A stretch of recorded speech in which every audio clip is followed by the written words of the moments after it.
कथारे अच्छी चाष काम जार कि आनंद ताहार चाषी भाई जोगाउछि दुनिया को आहार।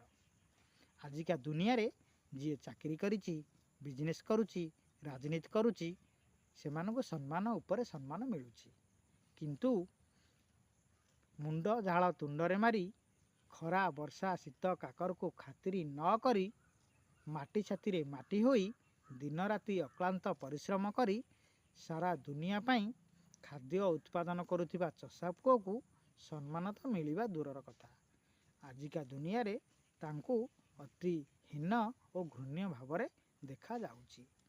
चषा पुओ जे आजिर समाज रे अवहेलित असम्मानित ताहा नुहे जर्जरित मध्य। आपण माने जदि चषा पुओ को हृदय भल पाउथिबे तेबे भिडियोटी को लाइक और सब्सक्राइब करने सहित बहुमात्रा रे शेयर करेंगे।